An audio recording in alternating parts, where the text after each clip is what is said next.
Hello and welcome to Ben Television News. I am Nkiru Obuli. First, the highlights. People's Democratic Party to challenge Aregbeshola's victory in the Elections Tribunal. Delegates of the National Conference set for deliberation of the final reports. Nigeria's total merchandise trade increases by 6.8%. And the wife of Nigerian soldiers protests against their husbands being sent to fight Boko Haram. Now the news. The Osun State chapter of the People's Democratic Party has said that the party is going to take its complaints to the Elections Petitions Tribunal. This was part of the resolution reached after an extraordinary meeting of the party in Osogbo, the state capital. This came as the European Union Election Monitoring Group has tasked the Governor of Osun State, Rauf Aregbesola, to use all the legal instruments available to challenge the alleged arbitrariness by the security agencies drafted to the state by the federal government. The state chairman of the PDP, Chief Ojo Williams, moved a motion that the Osun gubernatorial elections was marred with fraud and irregularities, and that the state PDP should reject it in totality. The leadership of the National Conference have presented copies of the final reports to delegates, including a draft copy of a proposed new constitution with a proposal that it be subjected to a referendum. While most of the delegates saw the introduction of the draft constitution as a proactive measure by the conference leadership. Meanwhile, a member of the National Conference and National President of Road Transport Employers Association of Nigeria, Alhaji Shehu Musa Isiwale, said the convocation of the conference is the best for the country. The 2 days is not enough because, like myself, I didn't go to about 3 o'clock this morning. I did not finish one. So it's not enough. Even yesterday, the chairman did not sit. That's what the secretary said. It was a message they sent her that if we could convey tomorrow, we can equally ask for a extension of time to actually peruse it. Because somebody, one year when the national chairman of the Labour Party moved the motion yesterday, the woman said, the secretary said no, she can't do otherwise because she was out to deliver a message to us to come back tomorrow. I'm sure by tomorrow, everybody must ask for a session of time because 2 days is not enough for us to go into that. Volume 1, Volume 2, and at the same time the Constitution Amendment. So they are 2 volumes that somebody can read it. Most of us they are old men now. We are no more young boys. Even the small boy that the brain is hot cannot read those papers for 2 days. It's impossible. Isiwale also called on the government to subject the reports of the National Conference to a referendum. My own view, I support referendum because in this confab, we go against the National Assembly. You can't go against me and give me the paper to approve for you. It won't pass through. Because we say the cost of governance in Nigeria is too expensive. That some of us move a motion that the House of Rape and Senate is a duplication. They should proscribe House of Rape, then let Senate be part-time. Why I don't think we carry this document to this type of people and they will allow it to pass. It won't pass. Me as a person, I support the referendum. The Nigerian National Council on Power has held its inaugural meeting in Abuja to mobilize all stakeholders in the industry to a stable power supply in the country. Minister of State for Power Mohammed Wakil underscores the importance of the council. Well, I think if the council would now give us an opportunity for stakeholders to meet from time to time, and all the stakeholders to be on one page, because you remember that the sector is going through a transformation, and there's a lot of new policies are coming out, and for us to carry the stakeholders, such council would be always good to see that whatever decision that we're going to arrive, government will now make sure that it has to go through the stakeholders, so that at the end of the day you will appreciate that whatever policy that come out, nobody will complain with it because they participated. Wakil said the council has become a platform for all stakeholders. Yeah, because if you notice the participants, like Nigerian Society of Engineers are there, apart from the power sector's family. We have Koren there. We have even, your Minister of Mines. We have all the other stakeholders, especially business people, all, including the international donors. We invited, mind you, even UN. We invited from the Yumkela from UN. We invited someone from ECOWAS and everything. So it's a kind of a combination of all the stakeholders in this sector. So that at the end of the day, once we put our heads together and discuss, then it will be better than if either government is alone deciding on issues. The wives of the Nigerian soldiers have protested against their husbands being sent to fight the militant Islamist group Boko Haram. The protest at the main military barracks in northeastern Maiduguri city came as the government vowed to retake Goza town from the militants. Meanwhile, Nigerian military spokesman Major General Chris Olukalade has waved off the protest, saying it is an act of cowardice. Reactions have continued to trail the death of one of the nurses that had primary contact with the Liberian American who brought the Ebola virus to Nigeria, which was the very first case recorded in the country. In this special report, Festus Fifen went around to feel the pulse of people on the steps they are taking to make sure that the awareness is spread around the country and the possible ways to avoid contracting the disease.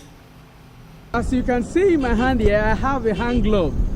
This is one of the precautionary measures that the World Health Organization, through our Minister of Health, is telling us to do. I am in the Federal Secretariat in Abuja, and I just want to go out there to know what people are doing to make sure that they spread the awareness, they spread the news as far as Ebola virus is concerned. Well, actually, I try my best not to even shake hands with anybody because it seems like if you get acquainted with. In my household, even the smallest kid in the house has this.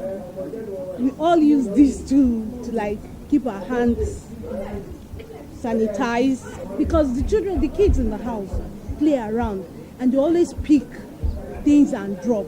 You should always keep their hands clean. So no matter what, you go back, clean your hands and use this. I have this in my handbag now that I use, and I also try to let them know that stay away from anybody who is sneezing or coughing. We must know exactly what kind of cough before you get close to the person. Even if it's I who is coughing or sneezing, you stay very far. Something like Ebola happened to enter into this country this time around. It's so dangerous and deadly because of what we are facing now. Boko Haram and other things, and added to Ebola. I don't know what to do with the condition of people. And for me personally, when I heard about the bitter cola angle, as a Nigerian, I also like to eat bitter purposes. But now it has even made me intensify my eating of bitter cola in case I will be a case study for prevention. Give our kids, our children, soup and whatever to be washing their hands. It's not necessarily you wait until your hands are dirty. No, just wash. Since the case of Ebola virus was reported in Nigeria through a Liberian American, Patrick Sawyer, who flew into Lagos from Liberia, the Nigerian media has been filled with different awareness messages aimed at sensitizing the public on ways of prevention and transmission of the virus. It's mass awareness, personal hygiene, washing of hands, avoiding contacts that are unnecessary. To avoid sending a wrong message later on, especially to our children and young ones, Fatima Dauda has this to say. By the time we know exact word, exact thing, we still have to also go back home to let them know that it's not everybody. And then by the time all this is all died down, at every stage you have to make them understand that this is it. On the level of preparedness by the government and the steps taken so far to tackle the disease, the Director General of the National Orientation Agency, Mr. Mike Omeri, said the federal government has set up a body comprising of scientists to look into how to find a cure or a vaccine for the disease, stating clearly that the issue of bitter cola as a cure is still under medical scrutiny. Gladly, the Ministry of Health has also set a body of scientists to look at options. And even before now, don't forget the rumored bitter cola story, which although has not been verified, has not been conclusive, so we cannot take it, as a strong alternative or cure to the issue. But some interest around that area, the study of this viral tragedy is already there. It's nurtured and is growing. He therefore advised Nigerians to adhere strictly to basic hygiene rules. A cross-section of Nigerians also aired their views and steps they are taking on how to prevent this virus. As you can see, everybody is doing everything possible they know to make sure that this thing becomes a thing of the past. From the Federal Secretariat in Abuja, Nigeria, I am Festus Ejiroga Nefife for Ben Television News. Chairman, Economic and Financial Crimes Commission, Mr. Ibrahim Lamorde, has said that women's involvement in organized financial crime in the country has been statistically low. Lamorde said this in Abuja when he declared open a one-day anti-corruption sensitization workshop for women, civil society, and community-based groups in the North Central Zone. Represented by a director in the commission, the chairman also said that research has shown that fewer women than men were involved in the corrupt practices in the country. Our children, how our brothers, how our husbands, and then how some of us that seem to be corrupt can fight economic and financial crimes for a better Nigeria.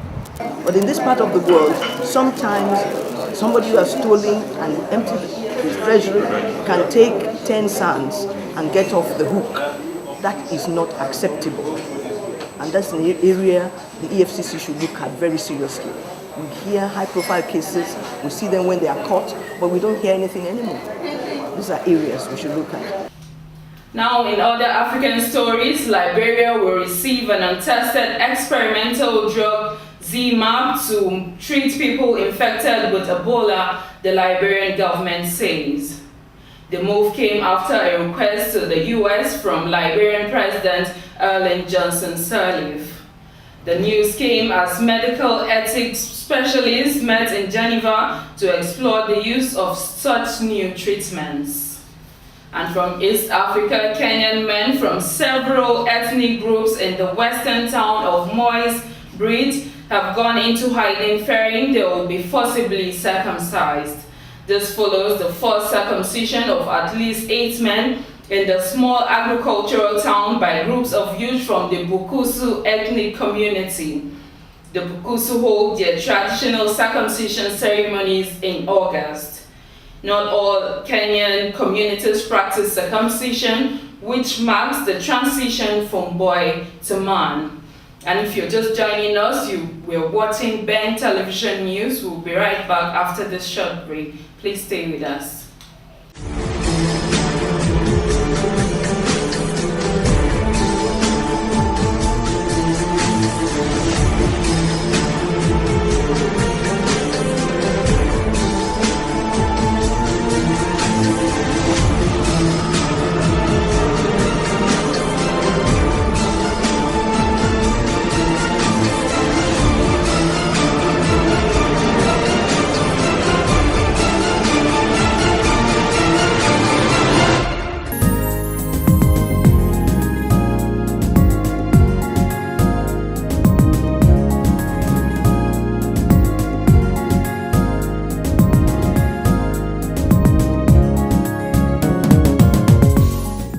Welcome back. Now to business. Nigeria's total merchandise trade has increased by 6.8%, which is about 5.51 trillion naira in the first quarter of the year 2014, compared to about 5.16 trillion naira recorded in the fourth quarter of 2013. The National Bureau of Statistics made this known in Abuja. When compared to the corresponding quarter of 2013, the value of the total merchandise trade also increased by 406 billion naira or 8.2%. National Bureau of Statistics and its Foreign Trade Statistics Q1 2014 said there has been rising exports and declining imports, which resulted in greater trade surplus in the country. The Nigerian Senate Committee Chairman on Financial Crimes, Narcotics and Anti-Corruption, Senator Victor Ola, has said that the paucity of funds will not affect the smooth takeoff of proposed Nigerian Financial Intelligence Center. Speaking with Ben Television in Abuja, Senator Ola said the center has what it requires to attract foreign donors as part of measures in sourcing for its funding. Inadequate funding is the popular refrain and the chorus of all government agencies, okay? But the good thing about the Financial Intelligence Center is that it can access international donations and funding from similar organizations. The other countries have been doing it. They have been doing it to EFCC. Now they will do it to Financial Intelligence Center. And now the entertainment news. Celebrated filmmaker Tunde Kailani is currently shooting a short film aimed at raising awareness as regards the Ebola virus. Reports say Kailani was contacted by a UK-based health organization to shoot the campaign. One of the actors on the set, Halima Abubakar, who plays Aisha in the short film, expressed confidence that the film will sensitize the public about the virus and the need to seek professional medical attention instead of self-medication.